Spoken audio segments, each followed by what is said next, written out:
तो hey guys, welcome back to another video. इसके video में आज के वीडियो में हम लोग बात करेंगे कि भाई जब आप ऑस्ट्रेलिया में हैं तो कैसे कौन सी चीज़ों के बारे में आपको देखना पड़ेगा कि भाई जब भी कोई खर्चा करते, कोई भी बड़ा गिफ्ट लेते, किसी के लिए भी, रिश्तेदार के लिए ले रहे हैं, गर्लफ्रेंड के लिए ले रहे हैं, doesn't really matter.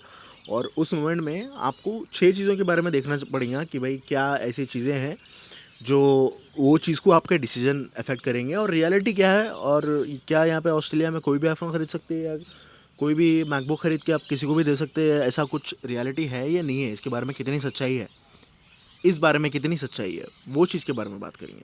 Let's get into the video. सबसे पहले बात करते हैं कि ऑस्ट्रेलिया में 3 फेजेस है। देखो, इंसान के जब भी इंसान आता, एक स्टूडेंट बन के आता, मेजॉरिटी लोगों का ये सीन है। अनलेस अगर आप कोई सिटीज़न बन के डायरेक्ट आ गए या परमानेंट रेसिडेंट बन के डायरेक्ट आ गए, वो एक्सेप्शन केसेस है, वो उसका मैं बात नहीं कर रहा हूँ। अगर नॉर्मल बंदा आ रहा है जो स्टूडेंट है, तो फर्स्ट उन्हें स्टार्ट करता है स्टूडेंट वीज़ा पे, उसके बाद जाता पोस्ट ग्रेजुएट वर्क वीज़ा पे, और तीसरा उन्हें पहुंचता अपने परमानेंट रेसिडेंस या सिटीजनशिप की तरफ। तो ये जब सबसे पहले सीन में रहते हैं,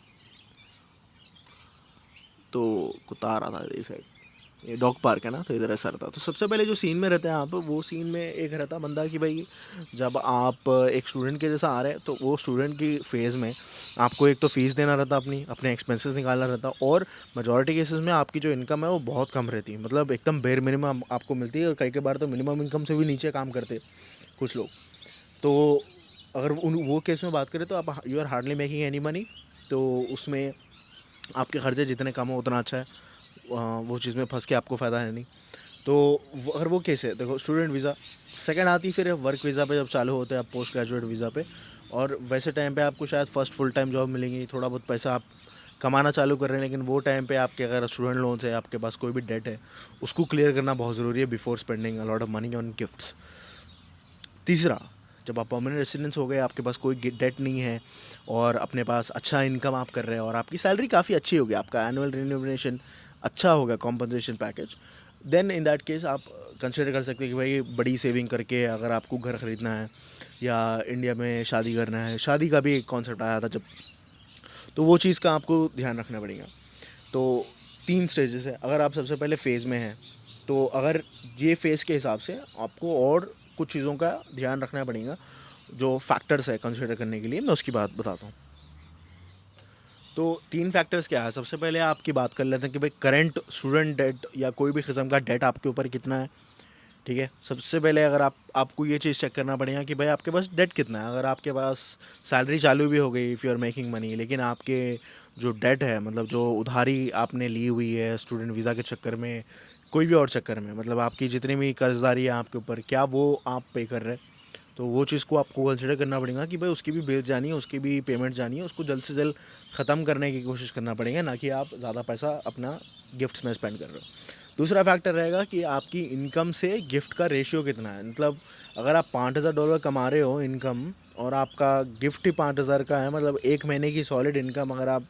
गिफ्ट में दे रहे और बिना कोई एक्सपेंसेस के, मतलब वो रिस्क की चीज़ है। तो वो आपको देखना पड़ेगा कि भाई इनकम टू गिफ्ट का रेशियो कितना है। और तीसरी चीज़, आपके ऊपर ज़िम्मेदारी कितनी है। अगर आपकी जो रेगुलर इनकम है, जितना आपके रेगुलर पेमेंट्स है, जैसा रेंट का हो गया, अपनी बेसिक एक्सपेंसेस, जो भी आपके रेगुलर एक्सपेंसेस है, वो आपको कंसिडर करना पड़ेगा before spending a lot of money on a gift. अगर आपको कोई दोस्त बोल रहा है कि भाई इंडिया से मैं आईफोन ख़रीद के भेज दे भाई मेरे को, मैं पैसे दे देता हूँ, इन दैट केस कि आपको चेक करना पड़ेगा कि भाई आपके एक तो इनकम $1,00,000 आपकी साल की है सपोज़, उसमें से अगर 50,000 आपके लाइबिलिटीज़ है, तो टैक्सेस भी तो है 30%, तो आपके पैसे बच रहे कितने, वो चीज़ को भी आपको कंसिडर करना पड़ेगा, ना कि आप ऐसे ही उठा के किसी को भी पैसा दे दिए। और एक और चीज़ रहती है कि भाई लोन कर रहे हैं आप पैसा, अगर लोन पे दे रहे हैं रिश्तेदारों को पैसा, तो मैं तो रिकमेंड नहीं करूँगा कि लोन पे दे रहे। अगर आप घर वाले कोई है, उनको इतना दो आप पैसा जो फिर रिटर्न मत मांगो, मतलब दे के ख़त्म कर दो, मतलब लोन मत दो, गिफ्ट कर दो। तो गिफ्ट करने से आपके क्या रहेंगे, एक तो आपके रिश्ते बचेंगे, क्योंकि गिफ्ट लोन पे जब पैसा देते अक्सर प्रॉब्लम चालू हो जाता है कि भाई अ, जब पैसे आप दे दिए किसी को, तो फिर ऑकवर्डनेस आ जाती है कि भाई इनको पैसे दिए थे, उन्होंने कब दे रहे वापस, उन्होंने भी आपसे थोड़ा नज़रें छुपा के शर्मा के जाते हैं। तो मैं बोलूँगा कि भाई अगर कोई रिश्तेदार है जिसको पैसे की ज़रूरत है, उनको दे दो पैसे, गिफ्ट कर दो, पैसा दे दो उनके, लोन मत करो। क्योंकि अगर कोई बोले भाई आपको 10 लाख रुपए दो, मैं लोन वापस कर देता हूँ, तो इन दैट केस आपके एक तो रिश्ता ख़राब होने के चांसेस बहुत ज़्यादा है, और आपका दूसरे भी प्रॉब्लम्स हो जाते हैं। तो इन दैट केस मैं थोड़ा वो आपको कंसिडर करना पड़ेगा कि भाई एक तो अगर आप स्टूडेंट वीज़ा पे हैं तो मतलब गिफ्टिंग आपके हाथ में नहीं है, गिफ्ट आप अवॉइड करो, क्योंकि स्टूडेंट वीज़ा पे एक एक डॉलर आपके लिए इम्पोर्टेंट है, एक एक डॉलर आप मेहनत से कमा रहे, और कोई आपकी ऑफिस डेस्क नहीं है, आप मेहनत मजदूरी करके आप जो पैसे कमा रहे तो उसको देख समझ के खर्चा करो। जब आप वर्क वीज़ा पे आ गए, क़र्ज़े उतारो पहले, क़र्ज़े इम्पोर्टेंट है, जिससे भी पैसे लिए थे स्टूडेंट वीज़ा के दौरान, जो भी फ़ीस भरने लिए थे यूनिवर्सिटी से, कोई भी कुछ भी काम करने लिए थे, उसको क्लियर करने का कोशिश करो। अगर एक बार ये क्लियर हो गए, उसके बाद जब अगर आपके पास एक्स्ट्रा इनकम आ रही है, भाई आजकल तो 4-5 साल के वर्क वीज़ा भी मिल रहे हैं, तो 1-2 साल में ख़त्म कर दिए, तीसरे चौथे साल में when you are a bit more comfortable,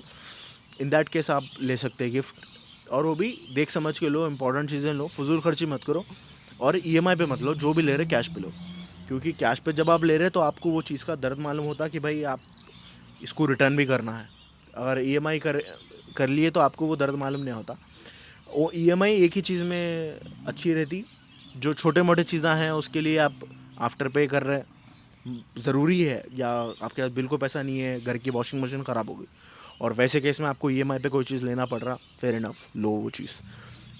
लेकिन मेजॉरिटी केसेस में ईएमआई अच्छी चीज़ नहीं है। फ़ोन अगर आप ले रहे,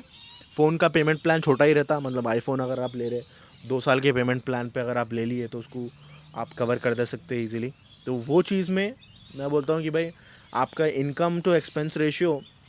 अगर आप $5,000 आप कमा रहे और आपका फ़ोन का बिल $150 है, तो आपके रेशियो में अगर आप देखें बहुत छोटा अमाउंट है वो। तो वैसे चीज़ में आप आईफोन ख़रीद रहे हैं, मैकबुक ख़रीद रहे हैं, छोटी मोटी ईएमआई है 100, 200, $300 की, वो आपको अपना बजट सेट करना पड़ेगा। बजट के बारे में कहीं और वीडियो में बात करेंगे, लेकिन थोड़ी फाइनेंशियली मैं काफ़ी गलतियां कर लिया, अभी थोड़ा मैं सीख रहा हूँ, तो जैसा मैं कंटेंट सीख रहा हूँ फाइनेंशियली और मैं इंप्लीमेंट कर रहा हूँ और मेरे को रिजल्ट दिख रहे हैं, उसके साथ मैं सोचा कि भाई आप लोगों के साथ भी शेयर करेंगे, और इससे एक रियलिटी भी पता चलती है ऑस्ट्रेलिया में कि भाई क्या ये सच्चाई में हो रहा नहीं हो रहा, क्या रियलिटी है। तो ये चीज़ के बारे में आप ध्यान रखो। Thank you so much. अगर वीडियो पसंद आ रहा, मस्त गार्डन है यहाँ पर, गार्डन में आया मैं, और डॉग पार्क है ये, तो यहाँ पर बहुत खूबसूरत खूबसूरत डॉग पार्क है। आप देख सकते हैं कि भाई शाम के टाइम पे बहुत खूबसूरत माहौल हो जाता, यहाँ पर आओ, इन्जॉय करो। Thank you so much for watching this video. Video पसंद आ रहा तो like share comment subscribe, and till then bye bye.